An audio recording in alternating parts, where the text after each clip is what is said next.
Atam jirtan. Ani ilma Oromoo sadii gaan obboleessa keessanii. Karaa dheeraa kana dagamii kaasee miillaan kutee gara keessan. Jarana warri biyyaa warri nyaatee kuufee jiru isinii waraana isiniin jedhe isin waraanaa jiran. Waraana miti isin qotee bulaa miti isin haadholii kiyyaa abbootii kiyya quba isiniin qabu Oromoon inni isiniin daldale ofii isaatii nyaachaa jira. Lafa amma kanaa deemee kana fide waan tokkitti Oromummaa kiyya qofan nafi. Bara garbummaan akka baranaa ani walloodhaatiif wallagga qofaarratti ta'e jechaan jira. Walloo bar waan lamaan lolam. Takka amantiin ishee Islaama waan taateef lolam. Lammaffaa Oromoo waan taateef lolam. Biyya kana keessatti Oromummaa yakka taate jiran. Ani gara keessa waan takkaaf hinnu. Jarri tokko jiru Islaama gaarre tulluu takkarra jiru. Meeshaa gurguddaatiin rukutamaa jiru jennee odoo walitti himnaan lakki nagaadhaa nuun jedhan.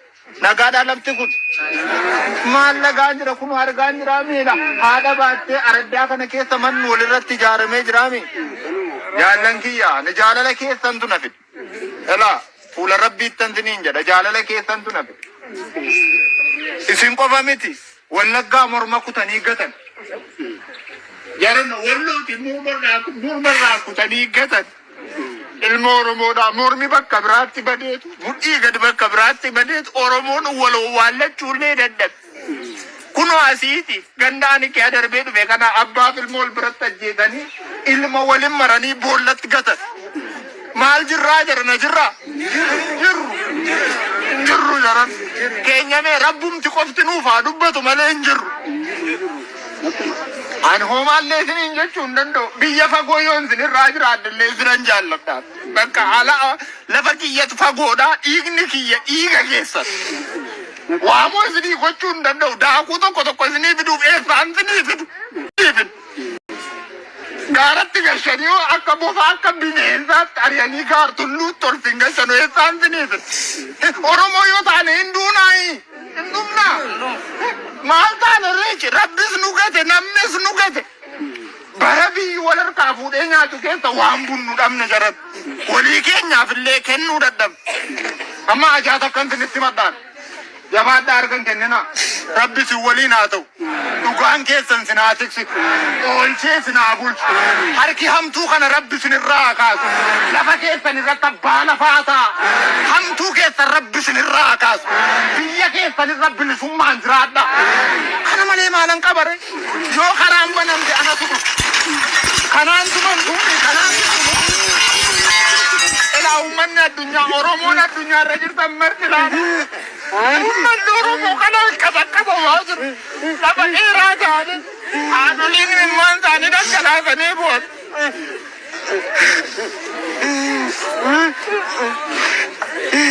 Nuna mana nuna esa dena.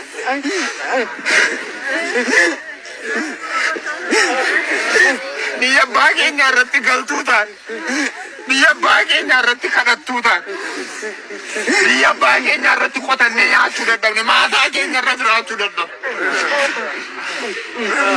Asal saja jar sibulesi. Anda fakanan anak agetan. Sheikh Abbas ambe kon Sheikh ni tokko jira. Kana kadai masaditti walitti qabee jiraatu hidhaminaan jennaan halkan tokko guutuun booyan. Ani halkan takka guutuun booy. Sheekichaan beekon garuu Oromummaa isaa duwwaadhaan kan naga'u. Jarana tokkitti isinaan jedhu dhugaan keessan ooshee isinaa bushu. Rabbi isinitti amantan tokkichi sun himee eegee isinaa galchu. Nuti kawanni keessa jirru. Jooreen maa gartan kanasi dishkaa achirratti xama.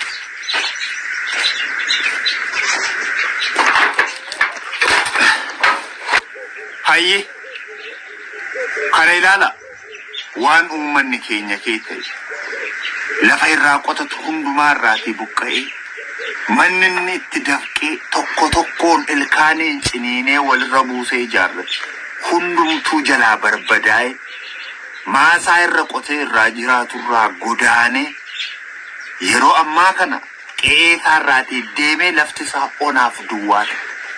Jaran mee waan tokkoon sin gaafadha. Biyyi uummanni akkas keessatti ta'e kun mootummaa qaba. Isa jalqaba. Lammaffaa ilmaan isarraa dhalatan dhuguma jiru. Sadaffaa abdiin biyya kanaa boru maali? Ani qe'ee baay'ee irraan jooree ilaale. Horroo Guduruu Wallaggaa ilaale. Walloon ilaale. Booranaan ilaale. Qeedanuurra deemee ilaale. Qeedanuurra deemee arge. Jarana Salaale waan meeqaatiin miidhame. Waan meeqaan miidhame Salaale. Takka inni Wallootti ta'e, inni Horroo Guduruu Wallaggaatti ta'e, inni morma kutuudha, inni abidda keessa nama buusuudha.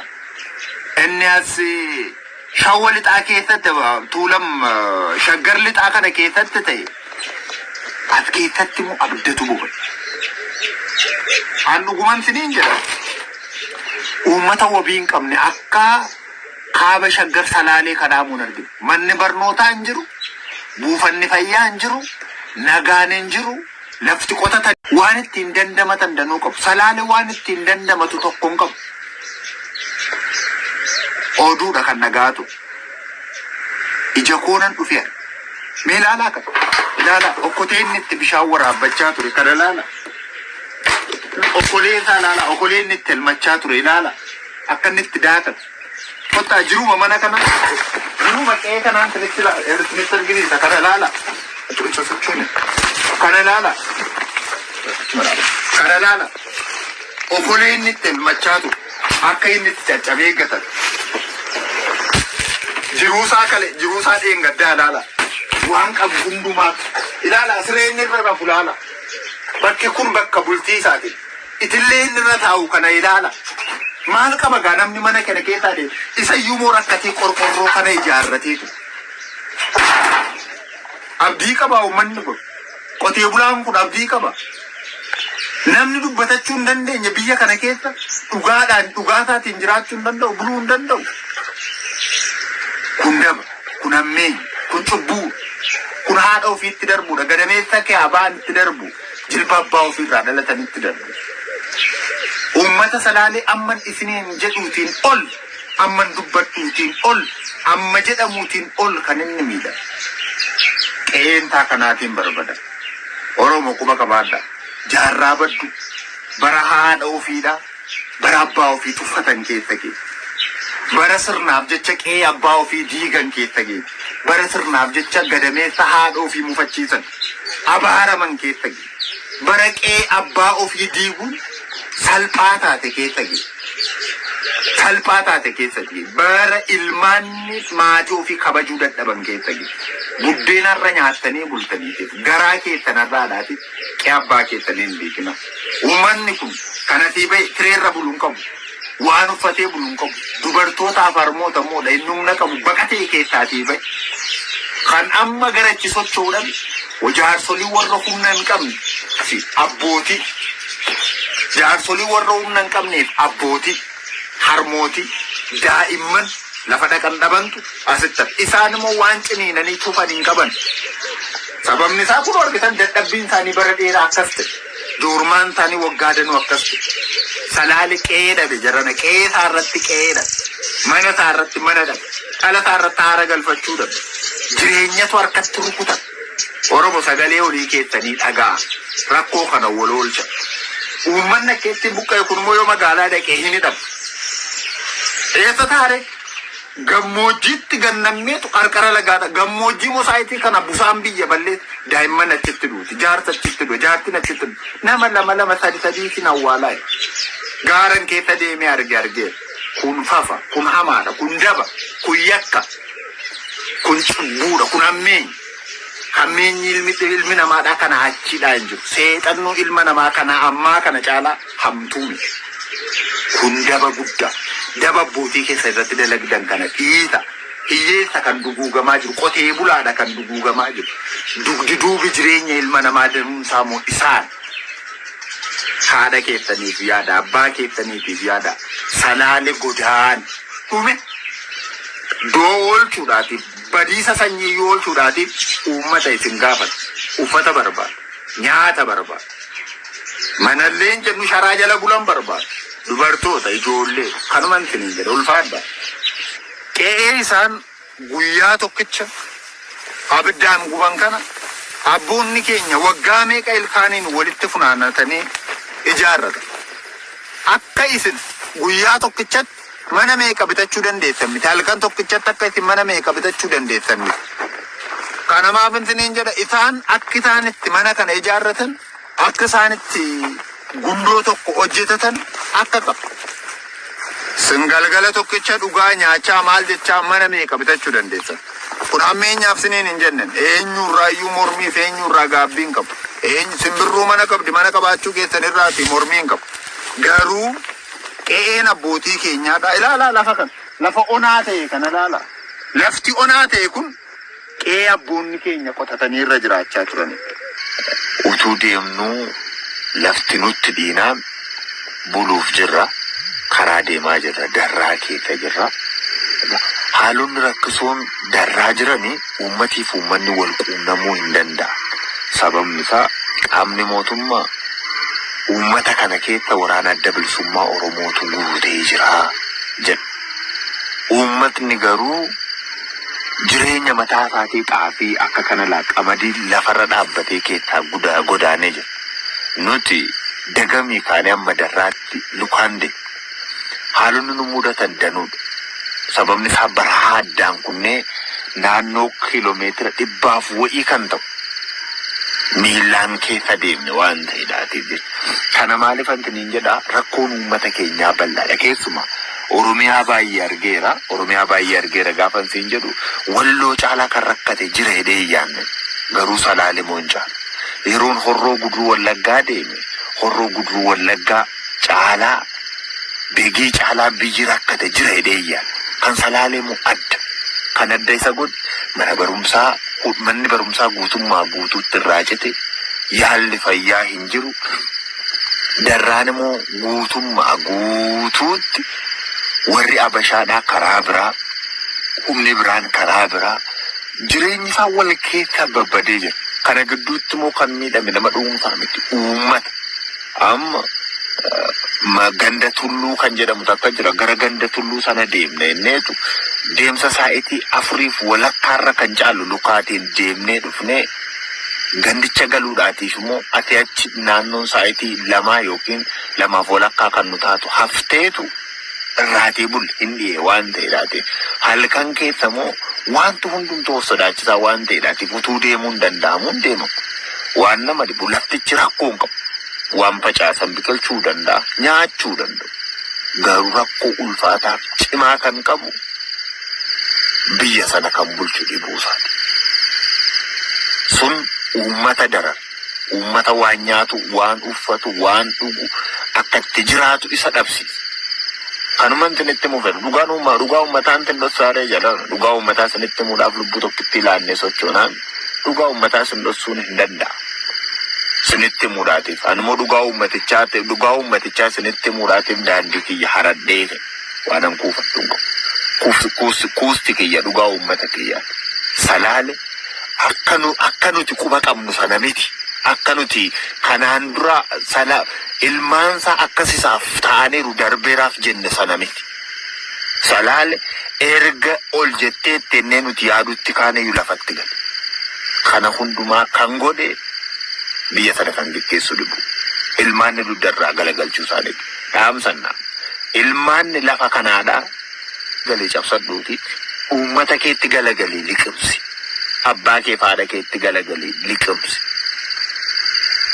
Kana caalaa hoomaayyuu jedhu ulfaadha. Ati eenyu maqaan kee? Ainaalem eenyu? Solomoon eenyu? Abbaa keedhaa kan du'e akkamitti hidhaateen? Yoom ajjeesan? Gaafa suma. Gaafa mammaa. Ayyee. Eenyu olee? Eenyu olee? Ilma isaa. Gaafa tokko ajjeesan. Sodaatanii tolna. Boyne. Abbaa dhafeen Hangafa keedhaan obboleessi kee. anuma gafa isaati. Boyne Obbolaadhaan.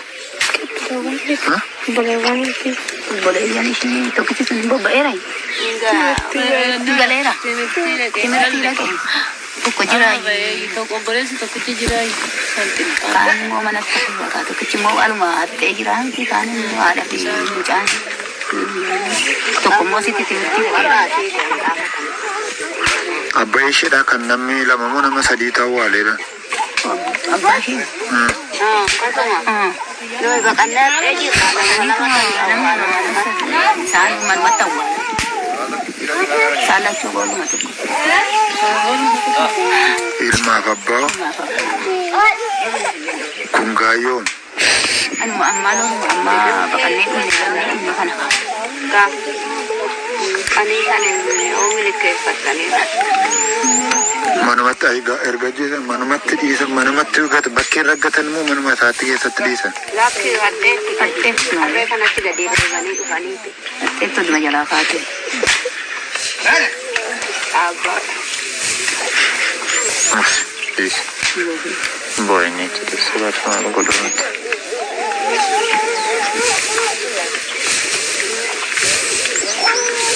Nammee qasin bulaan kee ta'e harmee kee ta'e.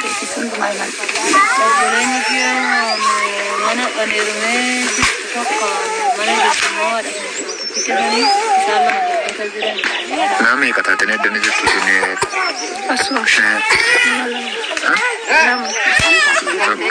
as fira bira jirtanii.